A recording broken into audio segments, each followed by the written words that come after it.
Hello, we are back from Italy. It's taken a little bit of time, more than normal, for me to reacclimate into life back in the States, and just in general, like life. Things have been a little bit chaotic over here, but we're hanging in. And Italy itself was a little bit chaotic. For those of you who didn't follow along on my Instagram, we lost our luggage between Paris and Florence on the way there. So we had to basically buy a whole new wardrobe on day one, which we made fun. We, made some lemonade out of lemons, but definitely was not the way we were looking to spend our trip. But we're back. My luggage arrived. One is still at large. Hopefully it will arrive. And so every time I come back from a trip, I generally do a flat lay picture of everything that I collected while I was there. And I thought it would be cool to make a little video and tell you a little bit more about each of the items that I brought back. So we were in Tuscany and then we went down to Puglia. Both regions were absolutely stunning for different reasons. I was really surprised by Tuscany. I really, really loved it up there. It was so peaceful and beautiful. I think we were there at the perfect time of year. And so, yeah, I'll take you on this journey. So first things first, I'm actually wearing this beautiful dress that was made in Puglia by a local woman, and she basically gathers all of her fabrics from all over the world. And I just loved the pattern and the drape of this dress. So I got this guy. I'm also wearing a gold Italian horn, and I didn't know much about them other than that they're signs of good luck, and a lot of people wear them. And I actually learned while I was there that the horn is, in fact, kind of like a phallic symbol and something that's been around for many, many years and mostly was worn by men, but now is kind of worn by everyone. So I had to snag one while I was there. We came across this really amazing artist, and I was walking through this really small town called San Sepolcro. And in this one linen shop, there was this woman's beautiful ceramic pieces. And I noticed that this bust of a woman, had the hoopoe bird on her head. And I was like, oh my God, this is crazy, because I actually have the hoopoe bird tattooed on me from my trip to Israel. And as I was gushing about this bird, the artist literally walked into the store and had been, coming by to visit. And her studio ended up being in the city right next door. And so, or town really. And so after our visit to San Sepolcro, I was like, we have to go to this woman's studio. And it was the most magical thing. We just drove down this road. I looked up the address and hoped that it was correct. And we ended up in this beautiful valley in the Tuscan hills. And her studio is literally located in a 15th century church. And so it was so gorgeous. And you're looking out the window onto these fields of wheat, and the sun was setting over the hills. And I ended up chatting with her for a little bit and asked her about the hoopoe bird. And she told me that the hoopoe bird was actually coming to her window while she was working in the studio and would tap on the window. And so she started incorporating the bird into her work. But the funny thing is in Italy, the bird actually signifies a bit of like an omen. It's not a good sign in Italy, but she kind of reinterpreted the bird to be a sign of hope and rebirth. And I absolutely love that. So I bought this beautiful print of a woman with the hoopoe bird. And it looks almost exactly like my tattoo, which is wild. And then she hand painted this beautiful scarf with a scene of Tuscany. And one of the first things that I noticed about Tuscany while we were there were the poppies everywhere. And I absolutely love poppies. I find them so whimsical and just so beautiful. So I had to get this scarf. And she also does a lot of sculptures. So I found this beautiful planter, and it literally still has dirt in it. Like, she just took it off her shelf and allowed me to purchase it. But I just love the piece on this woman's face and all of the little ferns and plants. And then in Anghiari, I bought this really beautiful piece of linen. It folds out into like a square, but I just love the print. It reminds me of Tuscany, and I love citrus blossoms. So I was excited about that. And then of course we needed to buy some truffle products. So we got truffle honey from a vineyard that we visited and truffle powder. It stunk up our luggage, but that's okay. Totally worth it. So we were in Italy for our friend's wedding, and the last little thing that I brought back with me was actually through the groom's father, who is an art historian. He took us on this really amazing tour of San Sepolcro, and we walked through and learned about all of these fresco paintings that were done by this very specific artist, Piero della Francisca. And he told us that we had to visit this other town called Monturchi if we wanted to maintain our fertility and like luck in having children at some point in our lives. And so we went to see this painting of the Madonna, and I brought back this little pendant of her. There she is. And I just love having things like this. I think it's really special and beautiful. And so I just will carry her in my wallet and keep her close.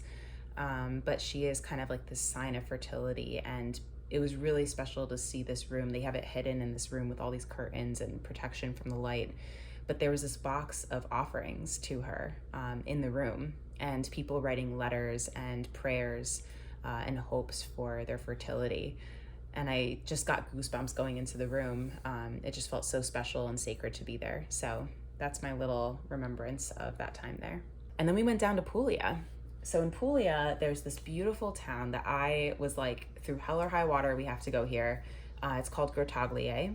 And basically it's known for its centuries old practice of ceramics. And so there's this one street that's super windy and beautiful, and you walk down and there's like tons and tons and tons of ceramic artists doing amazing work.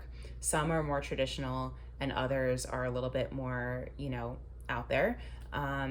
And one of my friends had gone to Puglia last year, and I remember seeing in one of her photos these beautiful plates. And I was like, if I come across these plates, I'm gonna be the happiest woman ever.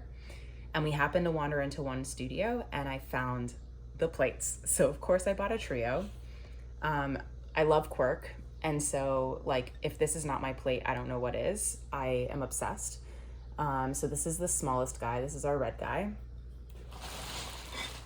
And then we got the blue guy.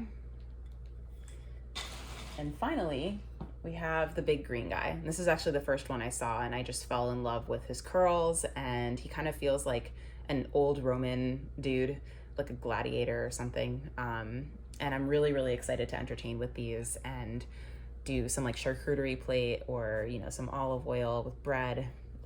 Maybe I'll do like a little video of that soon.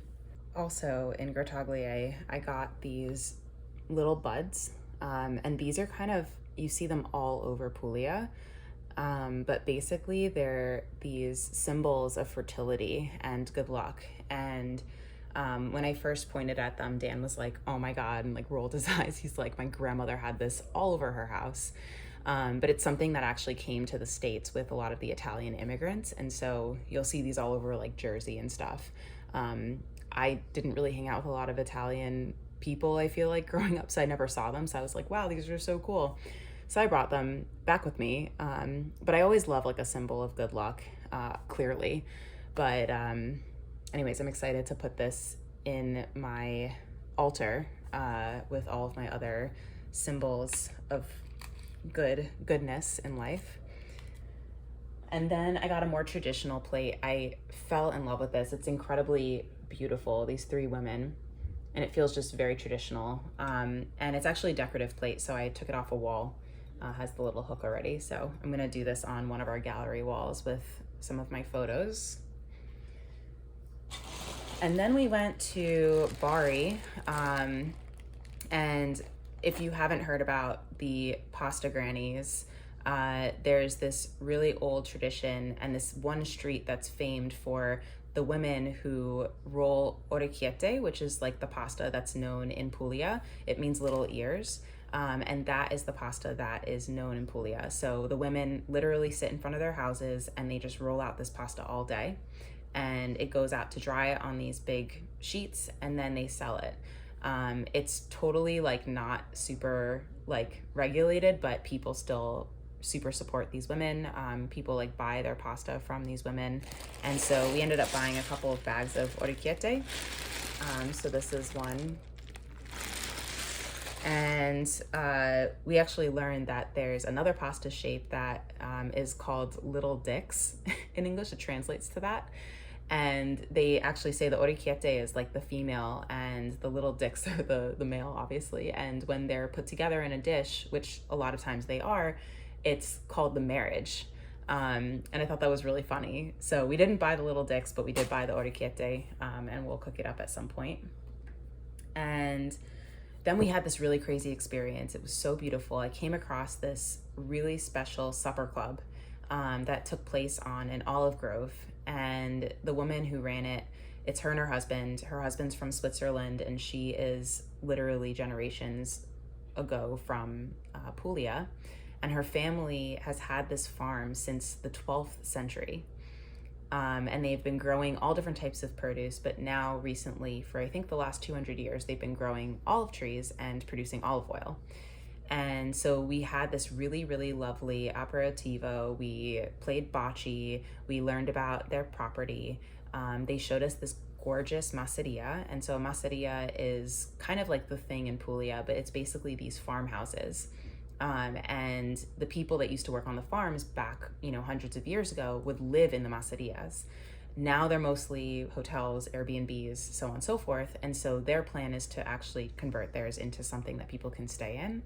But it was so pretty. And they have a little chapel in there. They ended up getting married there. So very, very cool couple and beautiful farm. And we had dinner under the stars and in the olive trees, surrounded by fairy lights. And their two friends from Lecce cooked us a whole meal. And it was just such a beautiful, memorable night. And their olive oil is pure gold, delicious. And so at midnight, when we were getting back into our cars and leaving and giving our hugs and goodbyes, I was like, Ariana, who's the owner, can we please buy some of your olive oil? I know it's a little bit late. And she was like, yes, please, have fun. So we bought a couple of bottles. This is one of the canisters. And this is the Peranzana blend, which is kind of like a medium blend. But they all are just super vegetal, very bitter, delicious, wonderful olive oil. So I'm super excited to incorporate this and start dipping some great bread into it and putting it all over salad. And then the last thing was just kind of like a fun, quirky thing, but all over Puglia, there's a really kind of like strong tradition of weaving. And I just got this little hat. It's very stupid, but really fun. And that's it. So that is my haul from Italy, and I hope that you enjoyed.